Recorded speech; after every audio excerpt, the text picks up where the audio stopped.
Eto po, pag-usapan natin ito ha. Oh, ha?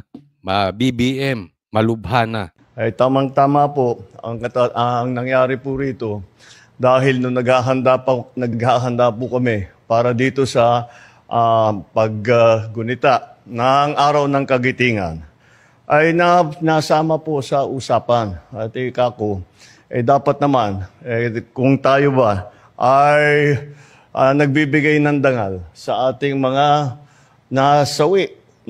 Tingnan mo, no? Hinihingal. Nadidinig nyo ba? Pagka naka-headset kayo, madidinig nyo, hinihingal po si Marcos, si BBM. Mga kasama ay kailangan ang ating pangako sa kanila. Pansinin nyo yung gilagid ni Marcos. Pansinin nyo yung gums niya. Tingnan ninyo. At ay lagi natin sinasabi, kahit ano pang mangyari, ang inyong mga pamilya ay aalagaan natin, hindi po namin pababayaan. Sabi nila sa akin, masyado kasi mahaba ang proseso, mahaba ang komplikado, mga documentary requirements at kung ano-ano. Ay kako, hindi siguro tama yan. Dahil Ayan, tingnan ninyo ha. Ayan. Dumudugo po ang gums ni Marcos. Ito po, meron akong na-research. Ano ba ang cost ng pagka-bleeding gums? Yan, tinan nyo. Parang sinapak si Marcos. Oh, ito yan. Pwedeng may gingivitis. Merong periodontis. Yan, ha? Ano yan? Advanced gum disease. Pwedeng poor oral hygiene. Baka hindi nagtutoothbrush. Pwede namang sobrang mag-toothbrush. Brushing too hard. May vitamin deficiencies. Yan yung mga causes, ha? Hormonal changes. Pregnant, nagme-mens, hindi naman siguro. Medical conditions such as diabetes, blood disorder, or leukemia. Smoking or tobacco use. Or possible din, di umano, cocaine use. I-search nyo po yan. Tingnan nyo. Napakaliwanag niyan. Alam mo, itong mga ganitong klase, Marcos, BBM, dapat ipaliwanag niya ito. Nakikita niya naman eh. Siguro napapansin ninyo na yung di umanong kalusugan ni BBM ay bumabagsak, no? I mean, just by observing it, yang parang namamanas siya, napakalaki ng eye bag, yan dumudugo yung gums, tapos ay ngumingiwi, no? Sa palagay ko, ito ay dapat nang pasukin ng kinauukulan. Kasi obligado po, responsibilidad ni Marcos na ipaliwanag sa taong bayan kung siya ay nasa tamang kalusugan, nasa magandang kalusugan. No? Kaya nga ako nadududa, bakit biglang umuwi si BP Sara? Dahil marami pong nagme-mensahe sa akin, hindi ko alam kung ito ay may katotohanan, pero di umano ang pag-uwi po ni BP Sara ay biglaan. Kasi sabi niya hindi pa siya uuwi eh. Sa katapusan pa siya uuwi. Siyempre, andun yung tatay niya. So bakit hindi niya antayin? Di ba? Hindi natin alam kung anong nasa isip ni BP Sara. Tapos ganito ang nangyayari kay Marcos. Ako nga ay napapatanong, naghahanda na ba or nakahanda na ba si BP Sara as designated survivor? Dahil lumulubog po ang kalusugan ni Marcos, ni BBM. At kung may masamang mangyari kay BBM, na wag naman sana. Wag naman sana. Sinong papalit? Magkakaroon tayo ng delikado yan kung wala si BP Sara, di ba? Pero tingnan ninyo, kailangan ng maliwanag na explanation ng taong bayan. Kailangan magpa-drug test si Marcos. Kailangan magpakita siya ng magandang good medical reports. Hindi yan basta lang itatanggi ni Claire, itatanggi ni Boying, or kung sino man. Kailangan magkaroon tayo ng maliwanag, konkretong explanation with evidence that Ferdinand Marcos is fit to lead. Bakit naman mahaharang ang ating ibinibigay na tulong sa mga pamilya ng mga nasawi? Bakit mahaharang? Dahil maraming masyadong hinihingi na dokumento. Yan o, tingnan nyo. Maraming masyadong proseso. Ang punot dulo ay nagiging matagal na. Di ba? Hindi naman siguro yan nakagat niya lang ang labi niya or ngayon lang dumugo. Di ba? Kasi alam mo magsasalita ka, so supposedly, kung ngayon lang yan, dumugo, at yan ay walang sugat, nakagat mo lang yung labi mo, pwede ka naman magmumog. Pero hindi eh. Mukhang mukhang masama ang lagay nung dahil hindi niya inalis. There was no attempt na inalis niya sana, na nilinis niya kung yan ay stain lang, di ba? Knowing na mag-i-speech ka, di ba? Oh. Magiging masyadong matagal. Marami masyadong proseso. Tayo po ay hindi nagbibintang kay BBM. Bagkus, tayo po ay nanghihingi ng sagot. Di ba? Sana lang huwag padaanin kay Claire. Ipaliwanag mo iyan. Ang punot dulo ay nagiging matagal na. Magiging masyadong matagal. Di ba? Parang sinuntok. Napakaliwanag oh. Parang nga siyang bungal eh. Ang pagbigay ng mga benepisyo na ito. Kaya ang aming ginawa ay sabi ko, kami na. Tayo na ang magbuo ng mga dokumento.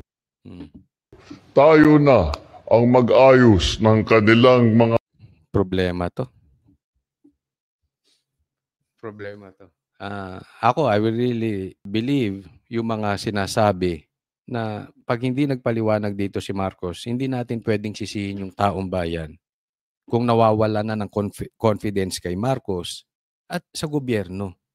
Kasi kung may problema tayo sa ibabaw, ayaw magpaliwanag, ayaw gumawa ng paraan, dededmahin lang. Diba? Masisisi ba natin ng taong bayan?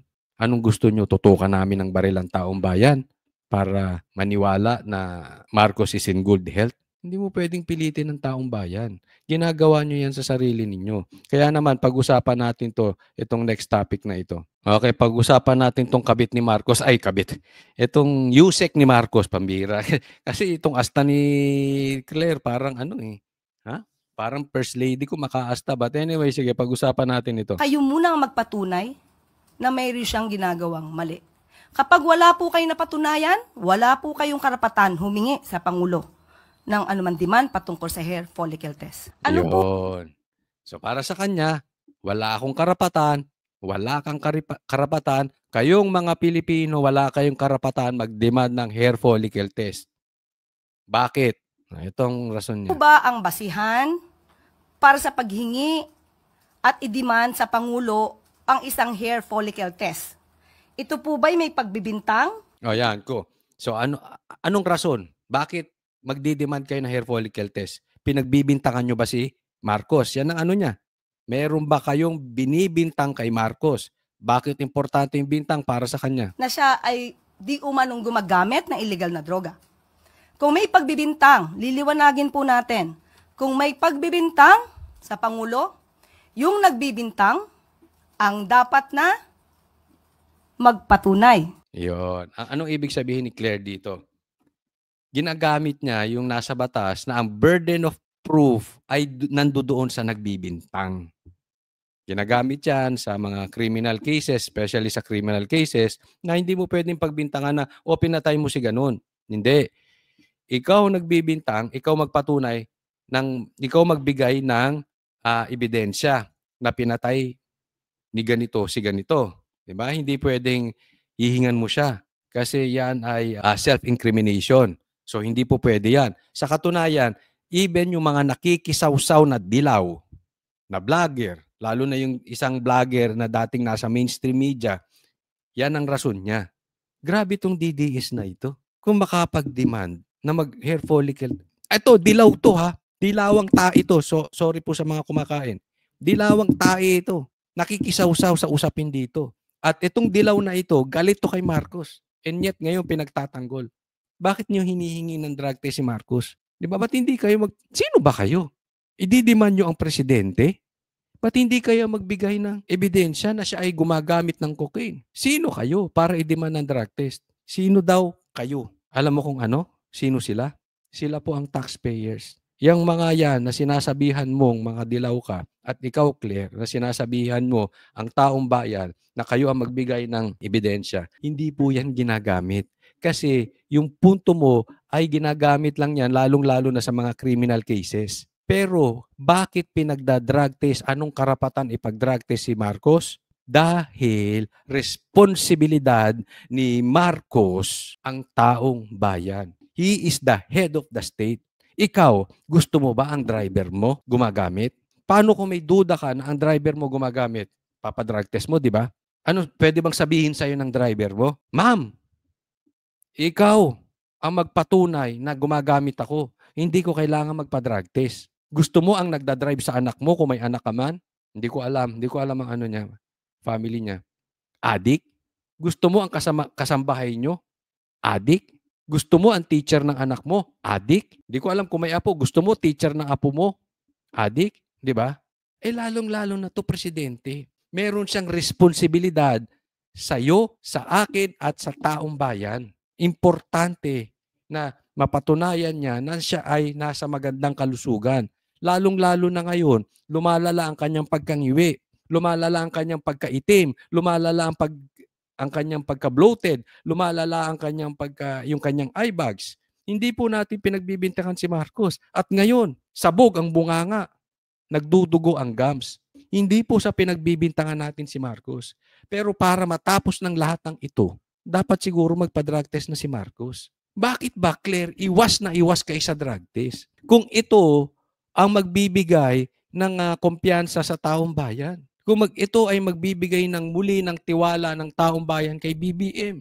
Claire, bakit ba takot na takot yung amo mo sa drug test? Claire, bakit hindi mo kausapin yung boss mo nang matapos ng lahat ng ito? Kung ikaw ay merong pakialam sa taong bayan, dahil again, malaki na ang duda ng taong bayan. Malaki na ang distrust ng taong bayan kung si Marcos ay gumagamit or hindi. At kahit ipaliwanag mo ng ipaliwanag araw-araw about doon sa di umanong cocaine news ni Marcos, hindi mo masosolve yung problema na nawawalan na ang tiwala ang taong bayan na si Marcos ay gumagamit. Hindi ko sinasabi at hindi ko pinagbibintangan si Marcos na adik. Pero yan ang sinabi ni PRRD. Yan ang may lumabas pang video. At marami pang video di umanong lalabas. At maraming nagsasabi na siya ay gumagamit dahil yung mga senyales niya. So hindi mo masusolve yan ng pagtatanggol lang. Kung gusto mong masolusyonan tong problema na ito, humarap siya sa drug test. Sa katunayan, ako naniniwala. Dapat or ipapanawagan na ni Aimee ang drug test. Ako, malaki tiwala ko na gagawin ni Aimee yan. Sa takdang panahon, siguro near election, baka gawin ni Aimee yan. Bakit? Hindi niya nakukuha yung sagot sa Senado. Hindi nakikikooperate itong mga iniimbitahan niya sa Senado. At palagay ko, dapat lang na aminin ni Aimee kung totoo o hindi. Dapat magsalita na si Aimee about sa drug test na yan. Sa tunay na kalagayan ni BBM. Whether gumagamit siya or hindi. Kasi kung gumagamit si BBM, dapat i-advise niya na yung kapatid niya i-admit sa taong bayan at bumitaw sa posisyon at magpagamot. Dahil hindi niya pwedeng ilagay sa alanganin ang ating bayan. Ngayon naman, kung sakaling sasabihin ni Aimee na hindi gumagamit ang kanyang kapatid, then we should tell her na dapat magpa-drug test yung kanyang kapatid. No? Dapat ako naniniwala, manindigan na si Aimee. Hindi siya pwedeng tahimik patungkol dyan sa drug test na yan. Kung gusto niyang maibalik ang tiwala ng taong bayan sa Marcos, kung gusto niyang maibalik ang tiwala sa kanya ng taong bayan, he should call out or she should speak about her brother, kung adik or hindi adik. No? But please, Aimee, huwag kang nasa gitna at hindi ka magsasalita. Kung ikaw ay private citizen, it's okay. Natural, naiintindihan kita. Kapatid mo yan, ipagtatanggol mo yan. If I'm in your position, gagawin ko rin. Pero, kung ikaw ay opisyal at ikaw ay senador, walang kapatid. Ang inyong loyalty ay dapat nasa taong bayan. So, huwag mong gayahin to si, na yung kanyang pagiging vlogger, nakalimutan niya ata na dapat siya ay nagbibigay ng tamang advice kay BBM. Kung may ginagamit man o wala. Hindi po pwedeng gumawa ng kwento, walang basihan. Hindi naman gumagawa ng kwento at walang basihan. Ano sinasabi mong walang basihan? Hindi mo ba nakikitang yuwi na si Marcos? Hindi mo ba nakikita dumudugo na yung gums? Okay, hindi ko sinasabi that is confirmation 100% that is cocaine news. Hindi ko sinasabing ganun. Ang sinasabi ko po is the possibility na pwede. Kasi the signs are there. Hindi mo nakikita, Claire? Hindi mo nakikita? Ulitin ko, hindi ko pinagbibintangan si Marcos. Pero dapat maipalawanag niya yan. Huwag mong sabihin na gumagawa ng kwento. Nakikita ng taong bayan yung mga signs eh. Ano ka ba, Claire? Isang guni-guni para masira ang Pangulo? Guni-guni ba yung andyan na nga yung senyales? Totoo or hindi totoo? Hindi ganyan ang rason na magiging paraan para maniwala ang taong bayan na siya ay hindi gumagamit ng cocaine. At walang basihan. Kahit saan po na kaso. Kung sino yung nagbibintang, siya ang... Hindi po kaso ito. We are not talking about criminal case. We are talking about responsibility. Claire, huwag mong iligaw ang taong bayan. Alam mo yung sinasabi mo because you are a lawyer. Hindi po natin pinag-uusapan dito kaso. Tiwala ng taong bayan ang pinag-uusapan dito. Magbigay ng pruweba. Hindi nyo pwedeng sabihin na, ito, gumagamit ka, patunayan mong hindi. Hindi po yun ang tamang logic. Kayo po na nagbibigay. Ngayon, hindi daw yun ang tamang logic. Ako, sinabi ko yung logic ko. Ngayon, sa tingin ninyo, sinong tamang logic? Yung logic ni Claire o yung logic ni Coach Oli? Hindi po ako nagbubuhat ng sarili kong bangko. Hindi po ako abogado. Hindi ako matalino katulad ni Claire. Ako lang po ay sa totoo. Kaya sa tingin ko, tama ako. Ang problema doon sa iba, matalino nga, wala naman sa totoo, kaya nagmumukhang sinungaling. Kaya nagmumukhang bobo. Kayong humihingi at nagdidiman sa Pangulo, kayo muna ang magpatunay na mayroon siyang ginagawang mali. Kapag wala po kayong napatunayan, wala po kayong karapatan humingi sa Pangulo ng anuman demand patungkol sa hair. Yung kapal ng mukha, no? Walang karapatan ng Pilipino. Walang karapatan ng taong bayan na mag-demand sa Pangulo. Tama ba si Claire? O mali? O pakilagay dyan sa comment section. Kayo na pong humusga.